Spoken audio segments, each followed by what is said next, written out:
Ini untuk semua aspek. Saya berikan ijazah amalan dari guru-guru kami juga untuk semua aspek. Jadi kalau ilmu insya Allah meningkat lebih kuat, kalau bisnis, kalau bekerja itu lebih lancar dan dilindungi oleh Allah, ya berkah. Kalau di birokrasi, di kedudukan, di apapun, itu pun diangkat oleh Allah dengan cara yang baik dan terhormat. Ya, karirnya di semua aspek. Satu sholat amalannya. Nah, bukan yang biasa. Bukan yang biasa. Kalau bisa jaga yang 40 rakaat yang sering saya sampaikan. 17 rakaat sholat fardu. Sudah? 12 rakaat rawatib. 11 rakaat yang tahajud. Jumlahnya 40. Ya. 17 rakaat sholat fardu. Kalau ini wajib. Kalau wajib standar. Ya. Mau kaya, mau tidak, ya sholat 17 rakaat juga. Mau pintar, mau tidak, 17 rakaat juga. Jelas ya? Rumusnya 24434. Ya, itu ya, nomor aksesnya. 24434. 2 subuh, 4 zuhur, 4 asar, 3 maghrib, 4 isya. Ya, jangan sampai miss call. Kalaupun miss call harus khairayyarah. Ya kan? Bukan syarrayyarah. Baik, pasti yang miss call muadzin. Allahu akbar, khairayyarah. Ya. Baru adzan belum qomat syarrayyarah. Ya? Oke. Teruskan, yang 12 itu hadisnya sahih. Perhatikan baik-baik.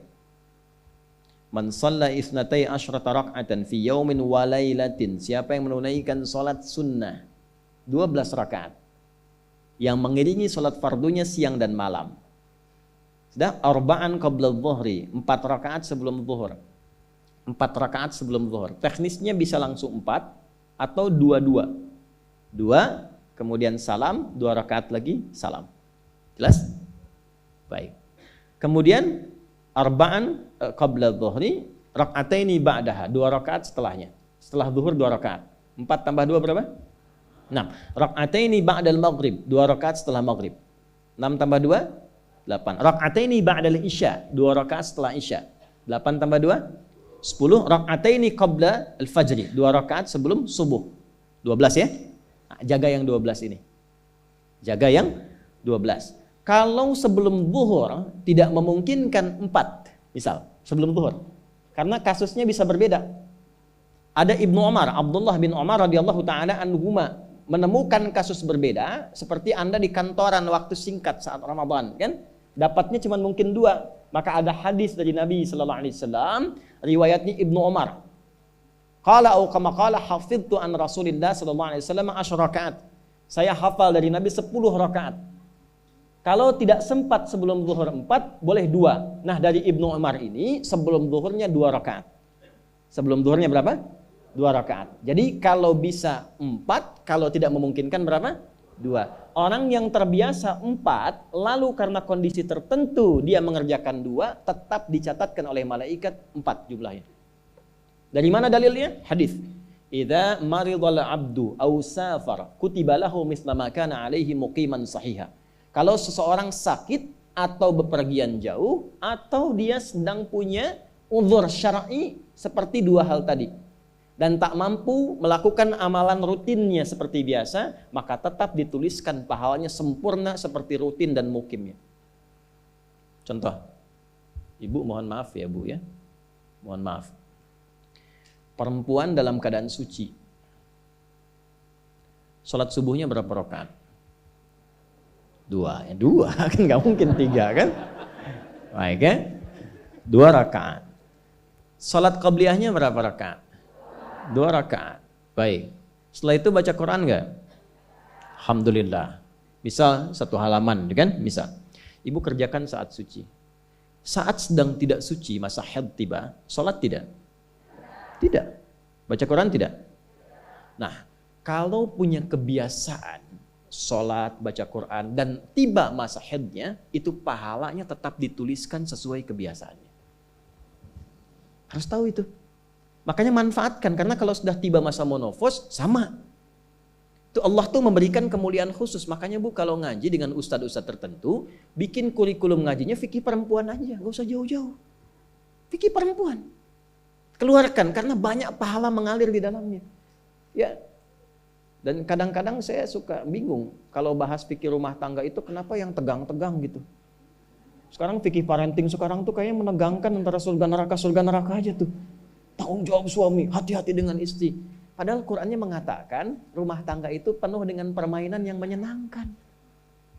Yang ada banyak candanya. Gitu. Coba keluarkan tuh hadis-hadis itu ya. Ibu tahu salah satu istri Nabi ada namanya Sayyidah Saudah binti Zam'ah. Itu sepuh bu. Usianya sekitar 70 tahunan ke atas. Dan beliau, Nabi SAW bangunkan rumahnya, itu kamarnya di samping Sayyidah Aisyah, dekat situ, dekat Raudhah. Sepuhnya luar biasa, hobinya bikin makanan, masak. Satu kali ketika beliau sedang ngolah tepung, Nabi pulang, pas kemudian bagiannya Sayyidah Saudah binti Zam'ah datang sedang ngolah tepung, atau dalam riwayat atau kama hadas, itu dicolek tepungnya, bermain, bercanda, dicolekkan di keningnya, di kening istrinya. Itu sudah sepuh. Dicolekkan, masih bercanda, masih tertawa. Kalau bahasa kita masih panggil sayang gitu. Ini kapan kakek nenek masih bilang sayang dan canda. Ini penuh dengan demikian ya. Ini yang mau saya kembalikan tuh, ya nilai-nilai tadi. Jadi kembali ke sini, Bapak Ibu sekalian, kembali ke sini. Ya urutkan lagi, kita agak cepat masuk ke dalam pembagiannya. Detil pada pembahasan ini, satu salat 40 rakaat. Sudah? Yang fardu sudah dalilnya. Yang rawatib sudah, terakhir yang 11 rakaat yang salat malam.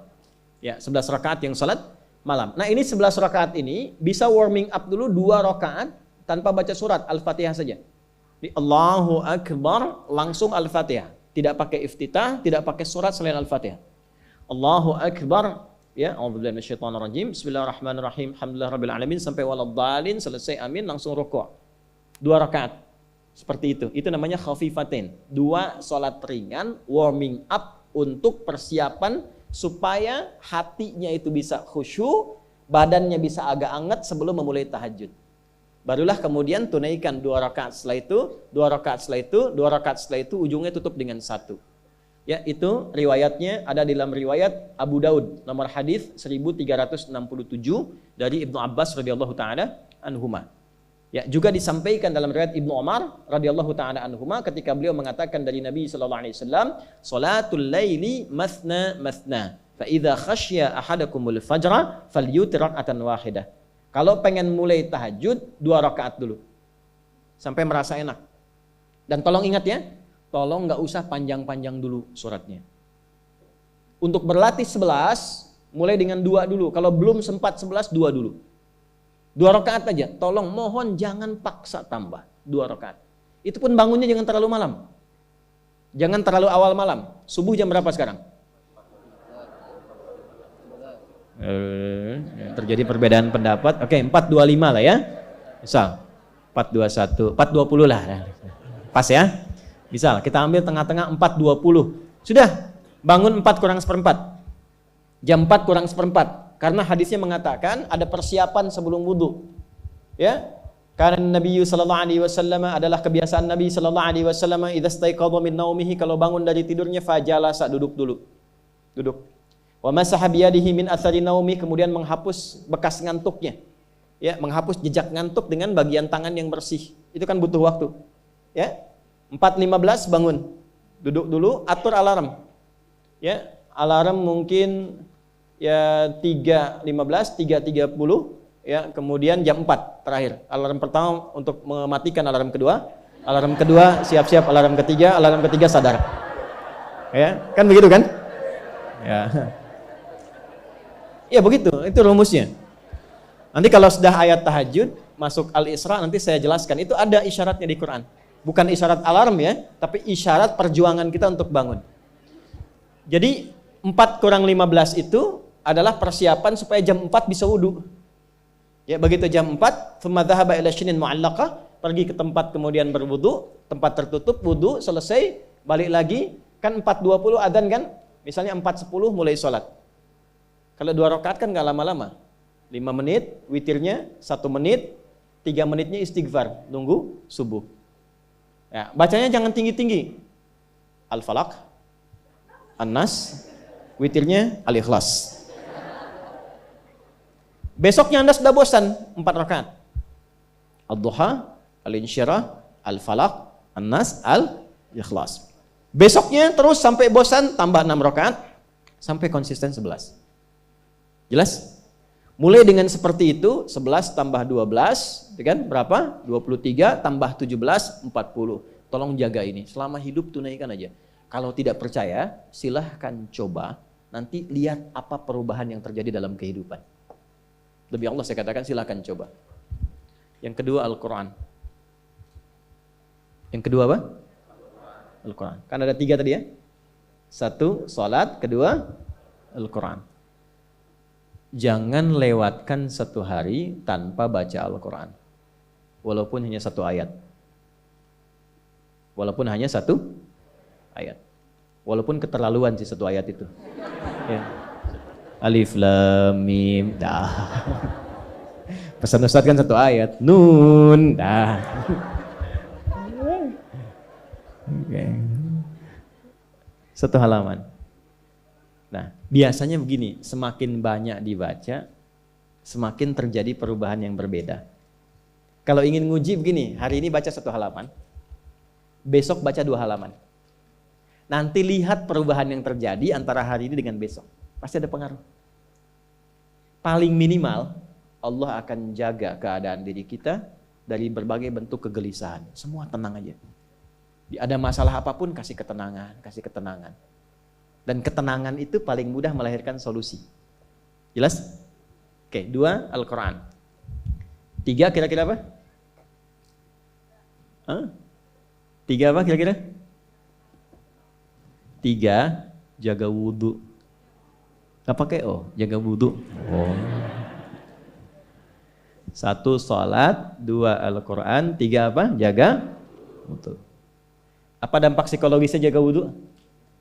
Tidak ingin batal wudhunya. Kalau orang tidak ingin batal, maaf kalau kebanyakan bohong batal tidak. Maksiat, itu batal maknawi. Makanya orang punya wudhu itu pasti kalau dia selalu jaga wudhunya akan terjaga dalam kebaikan. Karena fungsi wudhu salah satunya mencegah maksiat. Itulah sebabnya setelah wudhu kita doa taubat. Coba selesai wudhu kok taubat. Asyhadu an la ilaha illallah wa asyhadu anna Muhammadan Rasulullah. Kemudian Allahumma ja'alni minat tawwabin. Ya Allah, jadikan aku orang yang selalu tobat, bebas dari maksiat. Itulah rahasia wudhu. Salah satunya menjaga seseorang dari perbuatan maksiat. Ya, tidak bermaksiat, jaga wudhu. Saya itu banyak bercanda dengan keluarga, termasuk anak-anak. Bercanda terus, tapi serius dalam 3 hal. Salat, Quran, dan jangan pernah bermaksiat. Itu kalau anak saya itu pegang, Bu, Pak, ini cerita aja ya. Pegang mushaf nggak benar aja, itu bisa saya lempar dari jauh. Minimal saya teriaki. Pegang mushaf nggak benar, bukan nggak baca. Pegang mushaf, misal mushaf harusnya begini, misalnya dia pegang begini, atau taruh di atas paha, kaki, misalnya apa, itu bisa saya lempar dari jauh. Perbaiki. 3 itu serius. Ya, karena itu adalah sesuatu yang bisa merubah kehidupan kita, dan itu yang paling memuliakan kita dan dimuliakan kita dengan itu. Itu poinnya. Tapi yang lain kita bisa bercanda. Sholat, jangan main-main. Karena itu inti kebahagiaan hidup kita. Dan maksiat itu yang paling fatal mengantarkan pada, kehidupan akhirat yang buruk. Neraka itu kan karena maksiat. Nah, 3 itu ya, tolong jaga, nanti lihat perbedaannya. Silahkan bedakan rasanya, rasakan bedanya dan pasti akan terasa bedanya.